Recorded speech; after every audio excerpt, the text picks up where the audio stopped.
ভারত থেকে তাদের যে আসলে প্রত্যেক বছরে তাদের যে স্বভাবগত একটি বৈশিষ্ট্য রয়েছে, যখন তাদের এই পানির চাপটি কিছুটা বেড়ে যায় তারা সেই পানি দিয়ে বাংলাদেশকে অনেক বড় একটি সমস্যায় ফেলে। আবার যখন তাদের পানিটি কমে যায় তখন তারা সেই পানিটি আটকে দিয়ে বাংলাদেশকে আবার সমস্যায় ফেলে। যে জনগণের টাকায় যে হেলিকপ্টার কেনা হয়েছে, সেই হেলিকপ্টার যদি জনগণের এমন সংকটময় একটি মুহূর্তে ব্যবহার না করা যায় তাহলে সেই হেলিকপ্টারগুলোর কোনো প্রয়োজনীয়তা নেই। বৈষম্য বিরোধী ছাত্র আন্দোলনের ব্যানারে আমরা আজকে আসলে আমাদের অনেকগুলো টিম বাংলাদেশের বিভিন্ন জায়গায় কাজ করছি। আমরা জানি যে আমাদের দেশের দক্ষিণবঙ্গের যে জেলাগুলো রয়েছে, বিশেষ করে ফেনী, নোয়াখালী, লক্ষ্মীপুর, কুমিল্লা, ব্রাহ্মণবাড়িয়া সহ বাংলাদেশের অনেক জেলায় আসলে অলরেডি বন্যা কবলিত অবস্থায় পড়ে গিয়েছে। এবং ভারত থেকে তাদের যে আসলে প্রত্যেক বছরে তাদের যে স্বভাবগত একটি বৈশিষ্ট্য রয়েছে, যখন তাদের এই পানির চাপটি কিছুটা বেড়ে যায় তারা সেই পানি দিয়ে বাংলাদেশকে অনেক বড় একটি সমস্যায় ফেলে। আবার যখন তাদের পানিটি কমে যায় তখন তারা সেই পানিটি আটকে দিয়ে বাংলাদেশকে আবার সমস্যায় ফেলে। এই যে ভারতের একটি স্বভাবগত বৈশিষ্ট্য, সেই বৈশিষ্ট্যের একটি সবচেয়ে বাজে একটি প্রতিফলন আমরা এখন দেখতে পাচ্ছি। তারা তাদের সুবিধা মতো করে বাংলাদেশের কথা চিন্তা না করে তাদের যে গেটগুলো সেগুলো খুলে দিয়েছে এবং বাংলাদেশের দক্ষিণাঞ্চলের বেশ কিছু জেলা এত সংকটপূর্ণ একটি অবস্থায় পড়েছে, যেটি আসলে বাংলাদেশের জন্য এবং আমাদের সকলের জন্য অত্যন্ত কষ্টকর। আমরা দেখতে পাচ্ছি যে আমাদের ভাই বোনেরা তাদের বাড়ি থেকে শুরু করে তাদের যত গবাদি পশু ছিল কিংবা তাদের অন্যান্য 100% কপার কন্ডেন্সারে তৈরি ভিশন ফ্রিজ, তাই গুণে মানে অটুট থাকে বছরের পর বছর। যত সম্পদ ফসল থেকে শুরু করে সব কিছু নষ্ট হয়ে আসলে জলে আসলে ভেসে যাচ্ছে সব কিছু।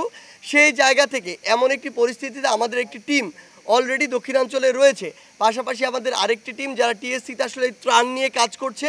ইতিমধ্যে আপনারা জেনেছেন যে আমাদের এই ফান্ড একটি কালেকশনের জন্য স্বল্প সময়ের জন্য আমরা রকেট, বিকাশ কিংবা মার্চেন্ট এই অ্যাকাউন্টগুলো আসলে খুলেছি, যাতে এই ফান্ডগুলোর মাধ্যমে ত্রাণসহ বিভিন্ন জিনিস যেগুলো আসলে আমাদের ওই বন্যার্ত ভাই বোনদের প্রয়োজন সেগুলো আমরা সংগ্রহ করে সেখানে নিয়ে যেতে পারি।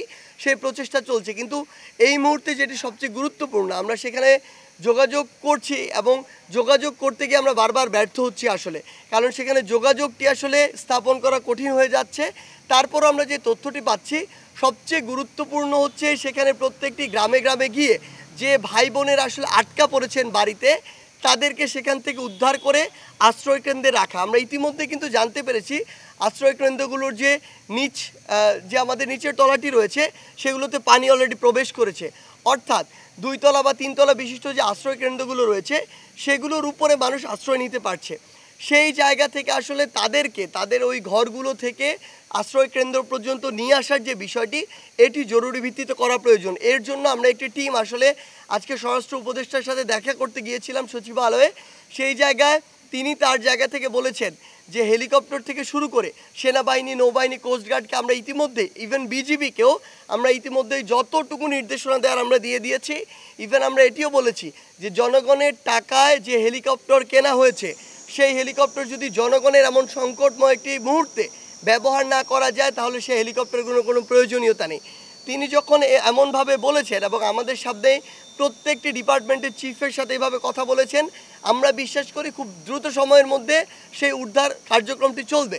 কিন্তু আমরা এটিও বিশ্বাস করি যে শুধু সরকার নয়, ব্যক্তিগত পর্যায় থেকে যে স্টেক হোল্ডারগুলো এই উদ্ধার কার্যক্রমে সহযোগিতা করতে পারবেন, বিভিন্ন ট্রলারের মালিক, বড় নৌকাগুলোর মালিক কিংবা অন্যান্য যেগুলো নৌযান রয়েছে, এগুলোর মালিক যারা রয়েছে ব্যক্তিগত বা প্রাইভেট পর্যায়ে, তারা যদি এই বিষয়টিতে সহযোগিতা করে, কারণ এক একটি জেলায় আসলে হাজার হাজার পাড়া রয়েছে, গ্রাম রয়েছে, এমন এতগুলো জেলায় একসাথে উদ্ধার কার্যক্রম পরিচালনা করা খুবই টাফ। সেই জায়গায় আমরা যত দেরি করব তাদের জন্য তত সমস্যা। এই জন্য আমরা আশা করছি আমাদের যেই জায়গা থেকে পারি আগে উদ্ধার কার্যক্রমটি করে তাদেরকে একটি নিরাপদ আশ্রয় নিয়ে আসাটা সবচেয়ে বেশি ইম্পর্ট্যান্ট। এরপরে আমাদের জায়গা থেকে ত্রাণসহ যেভাবে আমরা সহযোগিতা করতে পারি সেটি আমাদের করতে হবে।